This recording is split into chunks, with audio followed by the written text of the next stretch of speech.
The crowd is screaming your name. Thousands of Romans roar from the stone arena above you as the hot sun burns your skin.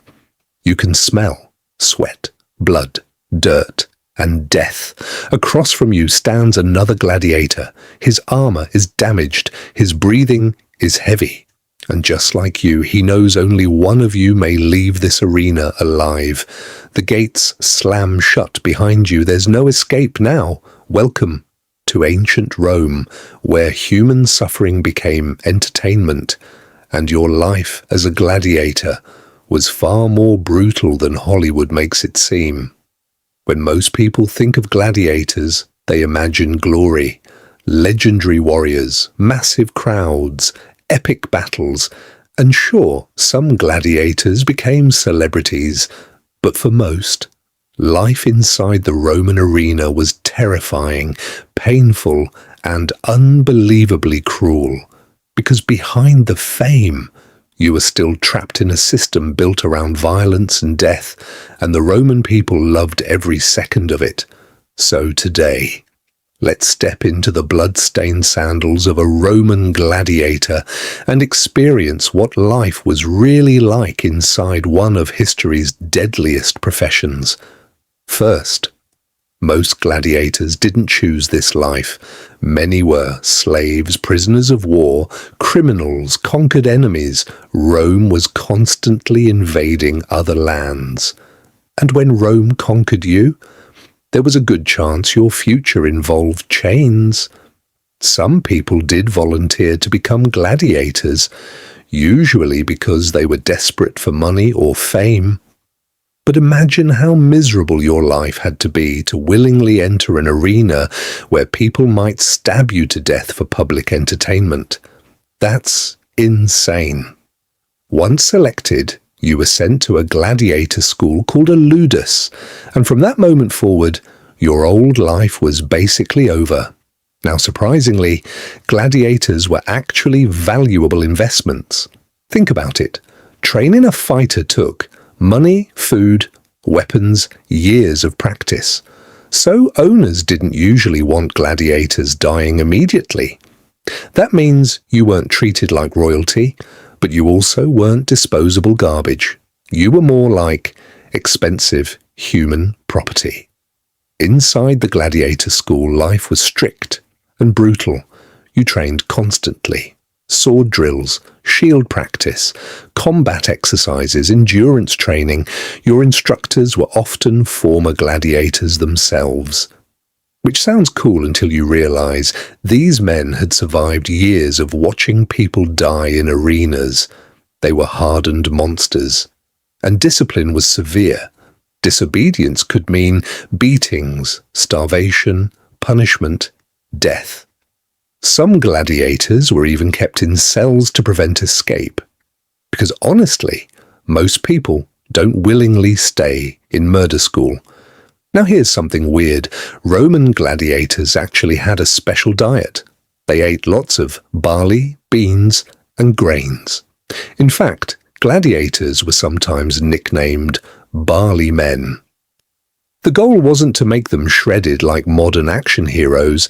It was actually to build body fat. Why? Because a layer of fat helped protect internal organs during combat. So real gladiators probably looked bulkier than Hollywood versions, still strong, still dangerous, but not necessarily six-pack warriors walking around in slow motion. And despite better food than many slaves, your body was constantly suffering. Broken bones, scars, concussions, infections. Every training session carried danger. Then came the arena, the place where fear became real. Imagine hearing tens of thousands of people screaming above you. The Colosseum itself was massive, one of the greatest symbols of Roman power. But underneath it, dark tunnels, animal cages, waiting chambers. That's where gladiators stood before battle, listening, waiting, knowing they might die within minutes. Now the games weren't always simple one-on-one fights. Sometimes you fought multiple opponents, wild animals trained executioners, lions, tigers, bears, Rome turned death into spectacle, and the audience loved violence. The louder the suffering, the louder the cheers. Not all gladiators fought the same way. Rome created different gladiator classes. Some used nets and tridents, giant shields, curved swords, heavy armor. Each style had strengths and weaknesses, and the Romans carefully matched fighters to create exciting battles. Because remember, this was entertainment. Ancient Rome basically invented violent sports entertainment, except instead of losing a championship belt, you lost your life. And honestly, imagine waking up every morning knowing your job description literally included possibly mauled by animals. Ancient Rome was terrifying. So, if you're enjoying this deep dive into the brutal world of gladiators, subscribe for more dark historical stories, mythology, and immersive documentaries about the terrifying realities of human life throughout history. Because trust me, Rome gets even darker from here. Now, here's the most disturbing part. Your survival didn't depend only on skill. It also depended on the crowd. Roman audiences could influence whether a defeated gladiator lived or died. Imagine collapsing after battle, exhausted, bleeding, barely breathing, and thousands of strangers decide your fate based on entertainment value. That's horrifying. Now, contrary to popular belief, gladiators didn't always fight to the death. Killing trained fighters constantly was expensive, but deaths absolutely happened, especially during major games where emperors wanted spectacle, and some emperors were obsessed with violence. The crowd wanted drama, Rome wanted power, and gladiators were trapped in the middle. Now, strangely enough, successful gladiators could become celebrities. People admired them. Women idolized them. Crowds cheered for famous fighters. Some gladiators gained wealth, popularity, influence. Ancient Roman graffiti even praised gladiators like modern athletes, which is honestly surreal. Imagine society turning traumatized fighters into superstars while forcing them to risk death constantly. That says a lot about Roman culture. Violence wasn't hidden, it was celebrated. But no matter how famous you became, the fear never disappeared. Because every arena fight could be your last. Imagine watching fellow gladiators die beside you, screaming, bleeding, begging for mercy, then realizing tomorrow it could be your turn. That psychological pressure must have been unbearable. Some gladiators likely suffered constant anxiety and trauma, but in Rome, nobody cared about your mental health. As long as the crowd was entertained, the games continued. The Gladiator games reveal something disturbing about ancient Rome. Rome was incredibly advanced. Roads, engineering, architecture, military power.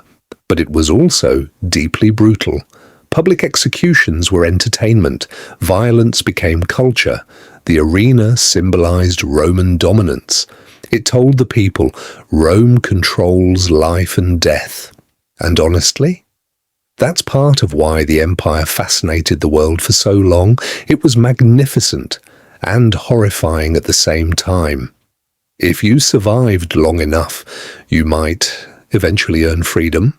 Some gladiators received a wooden sword called a rudis, symbolizing release from combat, but many never made it that far. For countless fighters, their story ended in sand soaked with blood beneath roaring Roman crowds. And once the next games began, the audience simply moved on. So next time you see gladiators portrayed as glorious action heroes, remember the darker reality. Most gladiators were trapped men forced into violence for survival, men whose pain became public entertainment. Beneath the roaring crowds and giant arenas, there were human beings living in constant fear. Ancient Rome created legends inside the Colosseum, but those legends were built on suffering.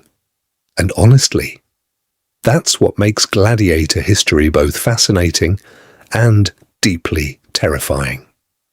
If you enjoyed this journey into ancient Rome, subscribe for more dark, immersive stories about brutal history, mythology, forgotten civilizations, disturbing rituals, and the terrifying realities of ancient human life. And tell me in the comments, do you think you could survive even 1 week as a Roman gladiator? Because personally, the moment they bring out the lions, I'm done. See you in the next story.